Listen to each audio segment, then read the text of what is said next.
અવાવરૂ જગ્યાઓ પર સઘન પેટ્રોલિંગ કરવા તેમજ મોન્સૂન સિઝન દરમિયાન દરિયામાં ભારે કરંટ હોવાને કારણે માછીમારી કરવા ઉપર પ્રતિબંધ હોય જાહેરનામાનો ભંગ કરતા ઇસમો વિરુદ્ધ કાયદેસરની કાર્યવાહી કરવામાં આવી।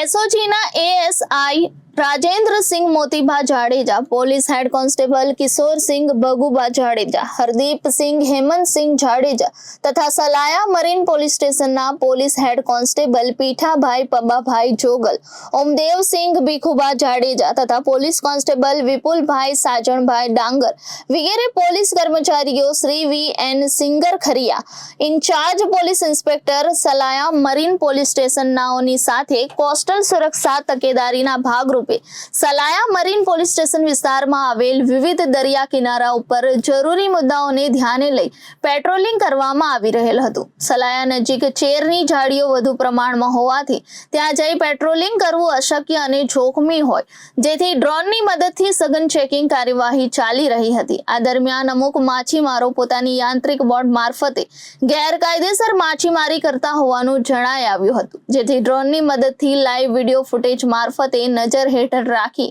તાત્કાલિક અન્ય બોટ મારફતે પહોંચી તપાસ કરતા હસન અબ્દુલ હુંદડા, ઇનાયત અનવર ગંડાર, ઉમર હુસૈન ચમડિયા, અયુબ કાસમ સુભણિયા, હુસૈન ઓસમાણ ભાયા મળી આવેલ હતા। પૂછપરછ દરમિયાન તમામ માછીમારી કરી ચોરી છુપેથી ચેરની ઝાડીઓની આડમાં લઈ સલાયા પરત ફરી રહેલ હોવાની કેફિયત આપી હતી। હાલમાં દરિયામાં ભારે કરંટ હોવાના કારણે માછીમારી કરવા ઉપર પ્રતિબંધ હોવાનું જાણવા છતાં પણ પોતાની આર્થિક લાભ માટે પોતાના તથા અન્ય ખલાસીઓની જિંદગી જોખમમાં મૂકી માછીમારી કરતા હોવાનું જણાતા તુરંત જ કુલ 5 માછીમારો ઇસમો વિરુદ્ધ સલાયા મરીન પોલીસ સ્ટેશન ખાતે ગુના નોંધાવી વધુ તપાસ અર્થે સલાયા મરીન પોલીસ સ્ટેશન ખાતે સોંપી વધુ કાર્યવાહી હાથ ધરવામાં આવી હતી।